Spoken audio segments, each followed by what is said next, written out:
जी अस्सलाम वालेकुम ख्वातीन और हज़रात, कैसे हैं यार? ठीक ठाक है, फिट फाट है। We are finally back with other blog और आज की इस वीडियो के अंदर we will be talking about the most important MCQs of NTS NET. जी बिल्कुल, आज की इस वीडियो में एनटीएस नेट के कुछ इंपॉर्टेंट एमसीक्यूज के बारे में बात करेंगे और ये एमसीक्यूज इतने इंपॉर्टेंट हैं कि अगर आप इसमें से या फिर इस वीडियो में से कोई भी एक एमसीक्यू मिस कर देते हैं तो हो सकता है कि आपको आने वाले एनटीएस नेट के एग्जाम में थोड़ी सी मुश्किल का सामना करना पड़े, या थोड़ी सी नहीं बल्कि बहुत सी मुश्किल का सामना करना पड़े। सबसे पहले तो भाई मुझे पता है कि मैं बहुत अरसे बाद एनटीएस नेट की तैयारी के ऊपर वीडियो बना रहा हूँ। मैं बिल्कुल गायब ही हो जाता हूँ इंस्टाग्राम और यूट्यूब वगैरह से, लेकिन खैर आज से जो है इंशाल्लाह रोजाना की बेस पे वीडियो आना शुरू हो जाएंगी। देखो यार, अभी तक वीडियो देख रहे हो लेकिन लाइक नहीं किया ना, गलत बात है। लाइक कर दो, सब्सक्राइब कर दो, प्यारा सा कमेंट छोड़ दो और हाँ, ये वीडियो अपने उन दोस्तों को लाजमी शेयर करना जो कि एनटीएस देने वाले हैं। अपने साथ साथ उनका भी फायदा करो भाई, ताकि वो भी अच्छा स्कोर सिक्योर कर सकें। चलते हैं जी लैपटॉप की स्क्रीन की तरफ। अब आप लोगों को मेरी लैपटॉप की स्क्रीन नजर आ रही होगी। सबसे पहले तो ये जो आप लोगों को सामने नजर आ रहा है, ये ऊपर लिखा हुआ है एक्सक्लूसिव बाय बादुल्ला, सब्सक्राइब तो कर दो, टारगेट 100 लाइक्स। इसके बारे में बात बाद में करेंगे। खैर, सबसे पहले ऊपर हमें नजर आ रहा है जी कॉम्प्रीहेंशन पैसेज। अच्छा, कॉम्प्रीहेंशन पैसेजेस नॉर्मली जो इंग्लिश के पोर्शन में हमें देखने को मिलते हैं, सबसे पहले तो ये कि इंग्लिश के पोर्शन में देखने को मिलती हैं और इंग्लिश के पोर्शन में नॉर्मली ये काफ़ी ज़्यादा ट्रिकी भी होते हैं लेकिन बहुत आसान होते हैं। अगर एक इंग्लिश की लाइन समझने वाला बंदा यहाँ पेपर देता है तो वो एक आराम से जो है इन कॉम्प्रीहेंशन पैसेजेस को सॉल्व कर सकता है। लेकिन सवाल ये खड़ा होता है कि कॉम्प्रीहेंशन पैसेज होता क्या है। कॉम्प्रीहेंशन पैसेज ये होता है कि जैसे आपको अभी स्क्रीन पर नजर आ रहा है, ये एक पैराग्राफ दिया हुआ है और इस पैराग्राफ को पहले आपने पढ़ना होता है और नीचे ये क्वेश्चंस दिए हुए, इन क्वेश्चंस के आंसर्स इस पैराग्राफ के अंदर छुपे हुए होते हैं। So you have to figure out कि भाई इसका आंसर कहाँ पे है पैराग्राफ में। इसके लिए पैराग्राफ को पढ़ना जरूरी होता है सबसे पहले, और उसके बाद अगर आप इसको पेपर में सॉल्व करें तो आपने किस तरीके से सॉल्व करना है। सबसे पहले इस पैराग्राफ को पढ़ना है। इस पैराग्राफ को पढ़ने के बाद आपने इसमें अंडरस्टैंड करना है कि वो क्या कह रहा है। फॉर एग्जाम्पल, अभी हम ये पैराग्राफ पढ़ते हैं, वो कह रहा है कि after submitting his resignation Albert came out and took the long narrow road leading to the railway station, which was one of the busiest roads in the city. यहां तक आप लोगों को समझ अगर आई है तो वो ये कह रहा है कि भाई उसने एक रिजाइन पुटअप किया है और जब उसने रिजाइन साइन अप किया, और वो कौन था, उसका नाम क्या था, एल्बर्ट था। तो वो क्या हुआ, वो बाहर आया और उसने एक लंबी रोड जो है वो पकड़ी और वो रोड जो है कहाँ लीड करती थी, कहाँ जाती थी, रेलवे स्टेशन की तरफ। लिखा हुआ है narrow road leading to the railway station which was one of the busiest roads in the city. ये एक बहुत ही one of the busiest road है इस सिटी की। Sad and depressed and worried about looking for a new job. यानी कि यहाँ तक हमें ये चीज़ समझ आई कि एल्बर्ट साहब जो हैं वो रिज़ाइन पुटअप कर चुके हैं, रिज़ाइन सबमिट कर चुके हैं, जॉब छोड़ चुके हैं और वो अब बहुत ज़्यादा अफसुर्दा हैं, डिप्रेस्ड हैं, वरिड हैं, समझ नहीं आ रहा भाई कहाँ नई नौकरी मिलेगी।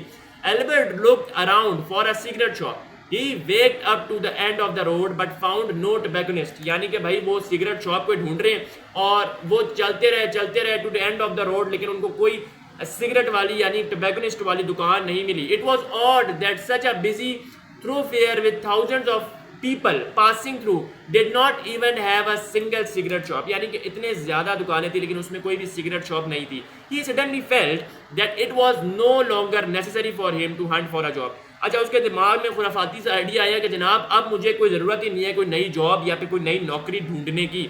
He decided to open a tobacco shop himself. It was bound to be profitable, he felt. अच्छा जनाब, अब ये पैराग्राफ आपने पढ़ लिया, आखिरी लाइन समझते हैं। आखिरी लाइन में ये कह रहे हैं कि भाई उसके दिमाग में खुराफाती आइडिया ये आया कि भाईजान जॉब छोड़ो, एक टोबैको शॉप खोलते हैं और उससे बड़ा प्रॉफिट आएगा। उसने ये चीज़ फेल्ट की, उसने ये चीज़ समझी और फील की। अच्छा, इस पैराग्राफ में वो क्या कह रहा है, अब तरीका क्या होता है किसी भी कॉम्प्रीहेंशन पैसेज को समझने का। पढ़ लिया, समझ भी आ गया क्या कि उसने एक बंदा था एल्बर्ट, उसने रिज़ाइन पुटअप कर दिया। जब वो रिज़ाइन उसने पुटअप किया उसने तो फिर वो बड़ा डिप्रेस हो गया, वरिड हो गया कि उसको कहीं नई जॉब मिलेगी या नहीं मिलेगी।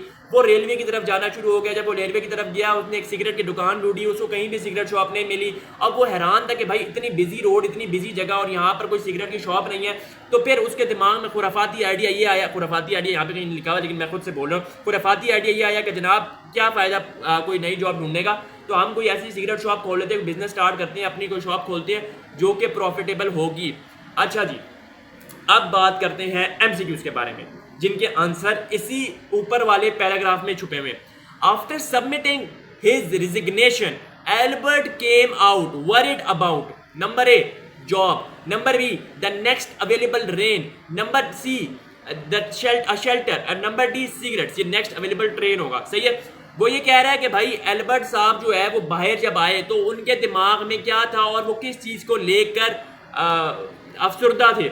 ये देखें, sad and depressed and worried about looking a new job, यानी कि इसका क्या करेक्ट ऑप्शन है, job. Job is the correct option, option A is the correct option, क्योंकि जब वो रिजाइन पुटअप करके बाहर आया तो उसको जो फिक्र थी वो जॉब की थी कि भाई मुझे कोई नई जॉब कहीं मिलेगी या नहीं मिलेगी। Albert was sad and depressed because option A, he was not able to buy cigarettes. Option B, he was worried about finding the new job.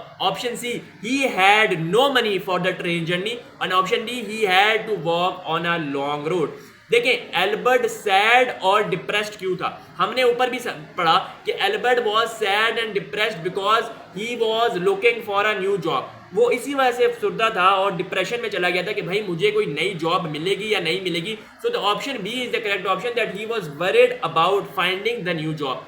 There were no cigarettes on that road. There were no cigarette shop on that road because option A, it was a narrow road. Option B, cigarette shop owners do not make any profit. Option C, smoking is banned in that area. Or option D, just by chance nobody had opened one on that road. वो ये कह रहे कि भाई वहां पर जिस road पे एल्बर्ट भाई जा रहे थे अफसरदा होकर वरीड होकर, वहां पर कोई दुकान क्यों नहीं थी सिगरेट की। अब ये देखें, आपने ये भी देखा होगा कि वो नैरो रोड थी, लिखा हुआ है ना Albert came out and took the long narrow road. अब ये चीज देखें कि नैरो रोड तो थी, लेकिन यहां पर देखें कि इसने कहा कि कोई सिंगल सिगरेट शॉप नहीं थी। इसका ऑप्शन क्या होगा जनाब, नीचे देखते हैं इन्होंने क्या दिया हुआ है। ऑप्शन 3, क्वेश्चन 3, डी ऑप्शन इन्होंने दिया है, just by chance nobody has opened one on that road. अब इसकी जस्टिफिकेशन देखते हैं। According to the author it was strange that there was not any single cigarette shop on such a busy road and hence assumed that it was a chance that nobody opened one. तभी तो उसके ज़हन में खुराफाती idea आया कि भाई मैं एक सिगरेट शॉप खोल लेता हूँ, यहाँ पे तो कोई सिगरेट शॉप ही नहीं है and I will make profit of it, क्योंकि वहाँ पे कोई कंपटीशन ही नहीं है, कोई सिगरेट शॉप ही नहीं है। सही है जी, समझ आ गया। नेक्स्ट एमसीक्यू के बाद ऑप्शन डी जो है it is the correct and the right option. Next MCQ के बारे में बात करते हैं। Albert decided not to join या फिर not to look for a new job because there was no hope for finding a new job. Option A, he saw the possibility of self-employment. Option B, option C, he thought of having to look for a new job greatly distressed him. यानी कि भाई उसने तो बहुत ज़्यादा थका दिया नई जॉब को ढूंढने में। He did not want to work at all. तो option B is the correct option, he saw the possibility of self employment. वो सोचा था भाई कोई बिजनेस खोलते हैं, उससे प्रॉफिट भी होगा, क्या मैं जॉब 9 to 5 जॉब से खज्जल ख्वार होता रहूँ। तो option B is the correct option, he saw the possibility of self employment. सही है जी, क्लियर हो गया, बड़ा आसान था। मतलब एक चीज़ आपको समझने की ज़रूरत है, वो ये समझने की ज़रूरत है कि आपको इस चीज़ के बारे में समझ होनी चाहिए कि उस पैराग्राफ में, उस कॉम्प्रिहेंशन पैसेज में, उन लाइंस में या फिर उन नरेशन में वो क्या कह रहा है। ठीक है जी, सिंपल इज है। अब देखिए next MCQ. The cigarette shop on a busy road was bound to be profitable because cigarettes are inexpensive items and people buy them willingly. यानी कि सिगरेट जो है वो इतनी महंगी नहीं होती और पीपल जो है वो खरीद लेते हैं। The cigarette shop on a busy road would attract the large number of customer. यानी कि वो ये कह रहा है कि भाई जो सिगरेट शॉप है वो अट्रैक्ट करेगी लार्ज नंबर ऑफ कस्टमर, क्योंकि वो बिजी रोड है और इससे पहले वहाँ पर कोई सिगरेट शॉप खुली नहीं है। Cigarette shops are known to make the great deal of profit. So option B is the correct option कि cigarette shop on a busy road would be attractable and would attract the large number of customers. ये नीचे देखें लिखा हुआ भी है, a cigarette shop on a busy road was bound to be profitable especially when there was nowhere when there was none there. ठीक है, क्योंकि वहाँ पर कोई भी एक है ही नहीं, तो जो चीज़ है ही नहीं और वो अगर वहाँ पे खुल जाए तो जाहिर है भाई उसकी अट्रैक्शन तो बनेगी ना, वो it will be a source of attraction for the large number of customers. सही है जी, क्लियर हो गया, ओके हो गया। अब आते हैं जी सेम मीनिंग्स। अच्छा,